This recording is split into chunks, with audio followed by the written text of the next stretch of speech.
গবেষকের মৃত্যুকে ঘিরে রীতিমতো তোলপাড় উত্তরবঙ্গ বিশ্ববিদ্যালয়। মঙ্গলবার ফের অভিযুক্ত অধ্যাপকের কুশপুতুল জ্বালিয়ে বিক্ষোভে সামিল হল ভারতীয় জনতা যুব মোর্চার শিলিগুড়ির সাংগঠনিক জেলা কমিটি।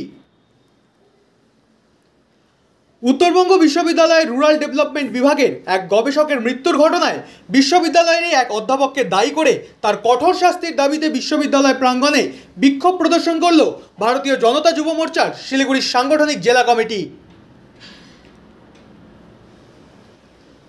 মঙ্গলবার ফের উত্তরবঙ্গ বিশ্ববিদ্যালয় প্রাঙ্গণে একটি মিছিল করে প্রশাসনিক ভবনের সামনে গিয়ে বিক্ষোভ দেখায় তারা। এদিন বিশ্ববিদ্যালয় প্রাঙ্গণে অভিযুক্ত অধ্যাপকের কুশপুতুল দাহ করে বিক্ষোভ দেখায় তারা। উল্লেখ্য, ওই গবেষক কোচবিহারের তুফানগঞ্জের বাসিন্দা।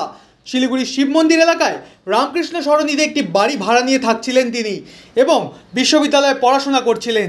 চলতি মাসের 16 তারিখে ওই ভাড়া বাড়ি থেকেই তার ঝুলন্ত দেহ উদ্ধার হয়।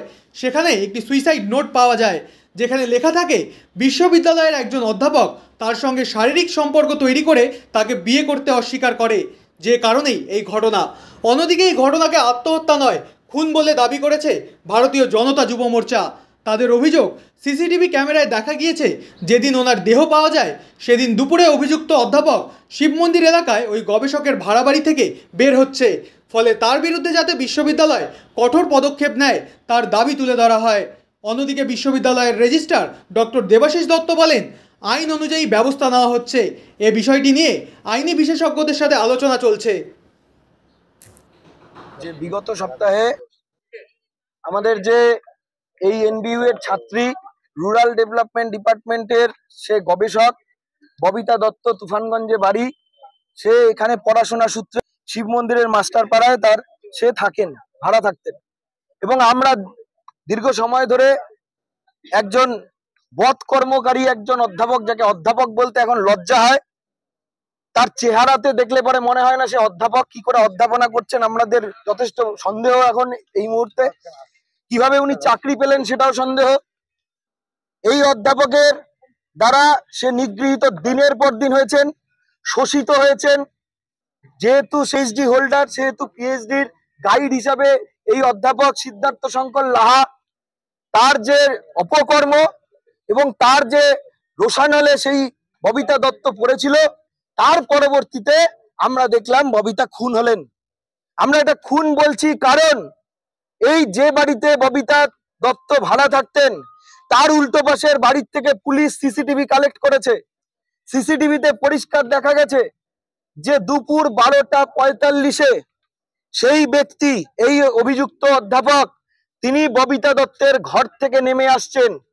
একজন স্কলারের ঘরের থেকে এই অভিযুক্ত সিদ্ধার্থ শঙ্কর লাহা দুপুর 12:45-এ কি কারণে নেমে আসছেন, কেন, কি কারণে তার ঘরে গেছিলেন, উদ্দেশ্যটা কি ছিল, তার ঠিক 2 ঘন্টা পরে বাড়ির মালিকরা যখন আওয়াজ কোনো পাচ্ছেন না ডাকাডাকির পরে, স্থানীয় পঞ্চায়েত এবং মাটিগাড়া থানার পুলিশ এসে দেখে যে ঘরের ভেতরে হ্যাঙ্গিং অবস্থায় ঝুলছে দেহ ববিতা দত্তের। এটাকে আত্মহত্যা বলা হচ্ছে, কিন্তু ঠিক 2 ঘন্টা আগে এই অভিযুক্ত সিদ্ধার্থ শঙ্কর লাহা ববিতা দত্তের ঘর থেকে বেরিয়েছে, সেটা সিসিটিভির ফুটেজ আছে। আমাদের পরিষ্কার বক্তব্য, তার পরবর্তীতে কিভাবে তৃণমূলের এক স্থানীয় গুন্ডা, একজন বড় মাতব্বর, এই এলাকায় বাসিন্দা, তিনি এই ইউনিভার্সিটির একজন বহিরাগত, তার কথায় যে মেয়েটি নাকি মানসিকভাবে বিকারগ্রস্ত ছিল। আর একই কথা রেজিস্ট্রার কি করে বলছে? রেজিস্ট্রারের বক্তব্য আর তৃণমূলের মাতব্বরের বক্তব্য কি করে এক হয়?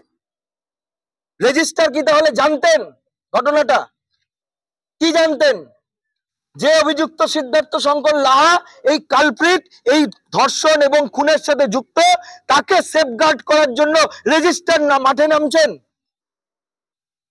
মেয়েটি যদি মানসিকভাবে বিকারগ্রস্ত থাকতো তাহলে তার মেডিকেল টেস্ট এই বিশ্ববিদ্যালয় কর্তৃপক্ষ তাদের হেলথ ডিপার্টমেন্ট থেকে করাননি কেন? কিসের আধারে এই রেজিস্ট্রার এই ধরনের কথা বলছেন? একজন তৃণমূলের মাতব্বর যে ভাষায় কথা বলবে, ইউনিভার্সিটির রেজিস্ট্রার কি সেই ভাষায় কথা বলবে? এই রেজিস্ট্রারের মেয়াদ 6 মাস। উনি নিজেকে পার্মানেন্ট করবার জন্য তলায় তলায় সেটিং করছেন। পরিষ্কার বলতে চাই, 6 মাস না, 6 দিন থাকতে দেবো না এই রেজিস্ট্রারকে। আর 48 ঘন্টার মধ্যে যদি এই অভিযুক্ত সিদ্ধার্থ শঙ্কর লাহাকে এই ইউনিভার্সিটি কর্তৃপক্ষ সাসপেন্ড না করে, তাহলে এই রেজিস্ট্রারকে কি করে এই ইউনিভার্সিটি থেকে তাড়াতে হয়, আর ইউনিভার্সিটিতে কি করে সুশাসন ফেরাতে হয়, তার জন্য গভর্নরের কাছেও আমরা চিঠি পাঠাচ্ছি। আমরা পরিষ্কার চিঠি পাঠাচ্ছি গভর্নরের কাছে থ্রো রেজিস্ট্রার, এবং এই বিষয় নিয়ে আমরা গভর্নরকে নোটিফাই করেছি, আমাদের মাননীয় সাংসদ রাজু বিস্তাজিকে নোটিফাই করেছি। আমরা পরবর্তী পদক্ষেপ করব। আমরা বিক্ষোভ দেখালাম, রেজিস্ট্রারের সাথে কথা বলবো, ওনার স্ট্যান্ড পয়েন্ট পরিষ্কার আমরা জানতে চাই। তৃণমূলের ভাষায় উনি এখনো কথা বলবেন, নাকি পরিষ্কার স্ট্যান্ড নিয়ে আগামী 24 থেকে 48 ঘন্টার মধ্যে এই অভিযুক্ত প্রফেসরকে উনি সাসপেন্ড করবেন, এটা আমরা জানতে চাই। দেখুন, ওনাকে ডিপার্টমেন্টের হেডশিপ থেকে সরিয়ে দেওয়া হয়েছে। উনি বিদ্যাসাগর হল অফ রেসিডেন্সের সুপারিনটেন্ডেন্ট ছিলেন, সেখান থেকে ওনাকে রিলিভ করা হয়েছে। আর যে ধারাগুলো যুক্ত হয়েছে মাটিগাড়া থানায়, আমরা চিঠি পেলাম, একটু আগে চিঠি পেয়েছি। আমি আইনের পরামর্শ নিচ্ছি, আইনের পরামর্শ অনুযায়ী আমি আগামী পদক্ষেপগুলো নেব। পদক্ষেপ বলতে ওনাকে বরখাস্ত করা কিংবা সাময়িক যতক্ষণ না পর্যন্ত উনি ক্লিন চিট পেয়ে আসছেন ততক্ষণ পর্যন্ত ওনাকে অব্যাহতি দেওয়া, এই জিনিসগুলো। ওটা বিভিন্ন বিষয়ে আমি একটা আইনের পরামর্শ নিচ্ছি আর কি। সেগুলো আসলে পরে আমার মনে হয় খুব দ্রুত আপনারা জানতে পারবেন বিষয়গুলো, কি বিষয় নিয়ে কি করা উচিত। আর কারণ ওনার এগেনস্টে যেটা ধারা যুক্ত হয়েছে, আমি আপনাকে বলছি, ধারাগুলো হচ্ছে